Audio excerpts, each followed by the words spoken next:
Hi everyone, welcome back to our channel. 2024-25 ಸಾಲಿನ fathers day ಹಾಗೂ ಬಡ ಮಕ್ಕಳಿಗಾಗಿ ಪುಸ್ತಕ ಕೊಡುವ ಕಾರ್ಯಕ್ರಮ.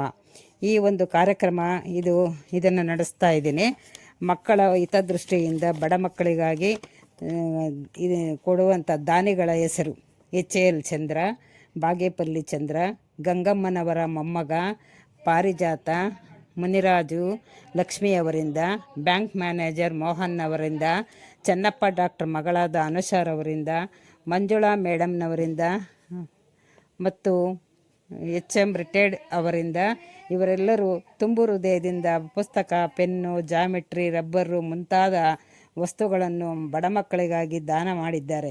ಇವರಿಗೆ ಆರೋಗ್ಯ ಕೊಟ್ಟವರೆಲ್ಲರಿಗೂ ಆರೋಗ್ಯ, ಭಾಗ್ಯ, ಆಯುಷ್ಯನ್ನು ಕೊಟ್ಟು ಕಾಪಾಡಲಿ ಅಂತ ಹೇಳ್ತಾ ಈ ಹೃದಯಪೂರ್ವಕ ವಂದನೆಗಳನ್ನು ಸಲ್ಲಿಸ್ತಿದ್ದೇನೆ. ಈ ಕಾರ್ಯಕ್ರಮದಲ್ಲಿ ವೀಕ್ಷಣೆ ಮಾಡಿದ ಪ್ರತ್ಯಕ್ಷವಾಗಿ ಪರೋಕ್ಷವಾಗಿ ಎಲ್ಲರಿಗೂ ವಂದಿಸುತ್ತೇನೆ. ಈ ಶಾಲೆಯ ಪುಟ್ಟ ಮಕ್ಕಳಿಗೆ ಅಭಿನಂದನೆಗಳನ್ನು ಸಲ್ಲಿಸುತ್ತೇನೆ. ಈ ಕಾರ್ಯಕ್ರಮ ನೋಡಿದ ನಿಮ್ಮೆಲ್ಲರಿಗೂ ಅನಂತ ವಂದನೆಗಳು. ಬನ್ನಿ ನೋಡೋಣ.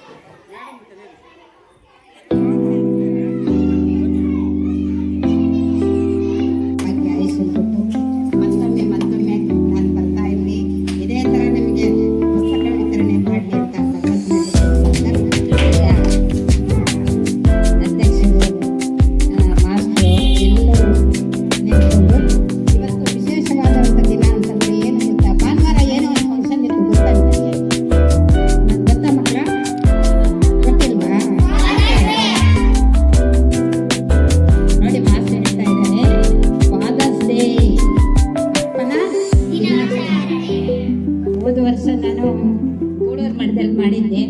ಅಲ್ಲಿ ಎಲ್ಲರ ಕಾರ್ಯಕ್ರಮಗಳನ್ನು ಮತ್ತು ಆ್ಯಕ್ಟಿವಿಟೀಸ್ನ ಮಾಡಿದೆ. ಎಲ್ಲರೂ ತಮ್ಮ ಇದನ್ನು ಮರೆತುಬಿಟ್ಟು ಎಳೆ ಮಕ್ಕಳು ಥರ ಚೆನ್ನಾಗಿ ಆಡಲು ಬೆಂಗಳೂರಿನಿಂದ ಓದಿ ನೆಕ್ಸ್ಟು ಅನಾಥಾಶ್ರಮದಲ್ಲಿ ಜೀವಿತ ಫೌಂಡೇಶನಲ್ಲಿ ಮಾಡಿದೆ. ಈಗ ನಮ್ಮ ಶಾಲೆಯಲ್ಲಿ ಮಾಡಬೇಕು ಅಂತ ನಮ್ಮ ಮಕ್ಕಳು ಬರಬೇಕಾಗಿತ್ತು. ಕಾರಣಾಂತರಗಳಿಂದ ಅವ್ರಿಗೂ ಇರೋದ್ರಿಂದ ಮಕ್ಕಳು ಈಗ ಬಂದಿದೆ. ಈಗ ದಯವಿಟ್ಟು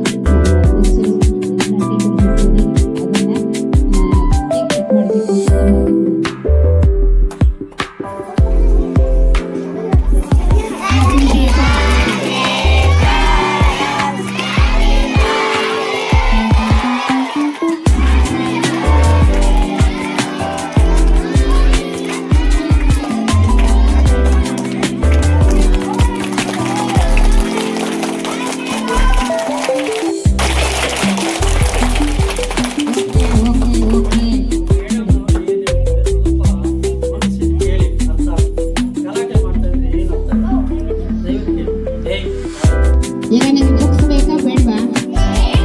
ಹಾಗಾದ್ರೆ ಗಲಾಟೆ ಮಾಡಬೇಕು, ಅರ್ಥ ಆಯ್ತಾ? ಈಗ ಫಾದರ್ಸ್ ಡೇನ ಕಟ್ ಮಾಡಿದ ನಂತರ ಫಾದರ್ಸ್ ಡೇ ಮುಗಿತು. ನಿಮ್ಮ ಮನೆಯಲ್ಲೂ ಸಹ ಫಾದರ್ಸ್ ಡೇ ಬಂದಾಗ ನಿಮ್ಮ ಅಪ್ಪ ಅಮ್ಮನಿಗೆ ನೀವೇ ಕೂಡಿಟ್ಕೊಂಡು ಕೇಕನ್ನು ತಂದು ಒಯ್ದು ಅವಾಗ ತಿನ್ಸಿದ್ರೆ ಎಷ್ಟು ಆನಂದ ಆಗುತ್ತೆ ಗೊತ್ತಾ? ತಂದೆ ತಾಯಿಗಿಂತ ದೊಡ್ಡ ದೇವರು, ಅರ್ಥ ಆಯ್ತಾ? ಆ ತಂದೆ ತಾಯಿಗೆ ಬೆಳಗ್ಗೆ ಎದ್ದು ನೀವೇನು ಮಾಡಬೇಕು? ನಮಸ್ಕಾರ ಹಾಕ್ಬೇಕು, ಅರ್ಥ ಆಯ್ತಾ? ಗಣಪತಿನ ಸುಬ್ರಹ್ಮಣ್ಯನು ಗಣಪತಿಗೆ ಯಾರಿಗೆ ಮೊದಲು ಪೂಜೆ ಅಗ್ರಸ್ಥಾನ ಮಾಡಬೇಕು ಅಂತ ಹೇಳ್ತಾರೆ. ಆಗ ಅವನಿಗೇನು ವಾಹನ ಇರುತ್ತೆ, ನವಿಲು ವಾಹನ. ಅದ್ರ ಮೇಲೆ ಕಟ್ಕೊಂಡು ಕೈ ಅಂತ ಹೊಟ್ಟೋಗ್ಬಿಡ್ತಾನೆ. ಪಾಪ ಇವನ ವಾಹನ ಯಾವುದು? ಇಲಿ ಮೇಲೆ ಕುತ್ಕೊಂಡು ಹೋಗಕ್ಕಾಗತ್ತಾ? ಹೋಗಕ್ಕಾಗಲ್ಲ. ಏನು ಮಾಡಿದೆ? ಯೋಚನೆ ಮಾಡಿದೆ ಸ್ವಲ್ಪ ಹೊತ್ತು. ಆಮೇಲೆ ನಾರದ ಬಂದ, ಏನಪ್ಪ ಇನ್ನ ನೋಡವನ್ನೆಲ್ಲ ದೂರ ಹೊಟ್ಟೋಗ್ಬಿಟ್ಟಿದ್ದಾನೆ, ಎಲ್ಲರೂ ಸುಟ್ಬಿಟ್ಟ, ಗೋಮೇಲೆ ಹೋಗ್ಕೊಂಡಿದ್ದಾನೆ ಅವನು ಸುಬ್ರಹ್ಮಣ್ಯ ಸ್ವಾಮಿ, ನೀನು ಯಾವಾಗಪ್ಪ ಮಾಡೋದು? ಆಗ ಯೋಚನೆ ಬಂತು ಅವ್ರಿಗೆ. ಆ ತಂದೆ ತಾಯಿಯಿಂದ ಆ ಪ್ರಪಂಚ ಅಂದರೆ ಎಲ್ಲ ದೈವ ಶಕ್ತಿಗಳು ತಂದೆ ತಾಯಿಯಲ್ಲಿದೆ ಅಂತ 3 ರೌಂಡ್ ಆಗ್ತಾನೆ. ಆಗ್ಬಿಟ್ಟು ತಾಯಿ ನಮಸ್ಕಾರ, ತಂದೆ ನಮಸ್ಕಾರ ಹಾಕಿದಾಗ ಆ ಒಂದು ಪೂಜೆ ಎಲ್ಲ ಅಗ್ರಸ್ಥಾನವಾಗಿ ಗಣಪತಿಗೆ ಮಾಡ್ತಾರೆ. ಆದ ಕಾರಣ ನಾವು ಸಹ ಮನೆಯಲ್ಲಿರುವಂಥ ತಂದೆ ತಾಯಿಗೆ ಕಣ್ಣಿಗೆ ಕಾಣಿಸುವಂಥ ಸೂರ್ಯ ಚಂದ್ರನಿಗೆ ನಾವು ನಮಸ್ಕಾರ ಹಾಕಿದ್ರೆ ನಮ್ಮ ಬೆಳಗಿನ ವಂದನೆಗಳನ್ನು ಸಲ್ಲಿಸ್ತಾ ಇದ್ರೆ ನಮ್ಗೆ ಆರೋಗ್ಯ ಭಾಗ್ಯ ಆಯುಷ್ಯನ ಕೊಟ್ಟು ದೇವರು ಕಾಪಾಡ್ತಾನೆ ಅಂತ ಹೇಳ್ತಾ ಸರ್ ಮಾತಾಡ್ತೀನಿ.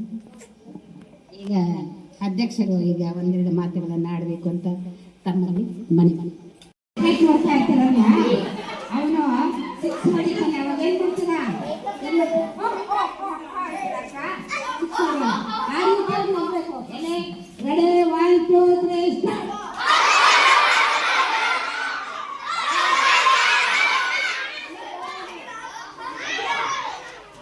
ಆಯ್ತು, ಈ ನಗೋದ್ರಿಂದ ಏನಾಗುತ್ತೆ? ನೀವು ಇಂದಿನ ಮಕ್ಕಳ ಮುಂದಿನ ಅರ್ಥ ಆಯ್ತಾ? ಯಾಕಂದ್ರೆ ಇವಾಗ ನೀವು ಬಗ್ಲಿಲ್ಲ ಅಂದ್ರೆ ಮತ್ತೆ ಬಗ್ಗಕ್ಕಾಗಲ್ಲ. ಗಿಡ ಚಿಕ್ಕದಾಗಿದ್ರೆ ಏಯ್ ಅದು ಕಿತ್ಕೊಂಬ ಮರ ಕಿತ್ಕೊಂಬ ನೀವು 10 ಜನ ಒಂದು ಕಿತ್ಕೊಂಬರಕ್ಕಾಗಲ್ಲ. ಆಗುತ್ತೇನಾ?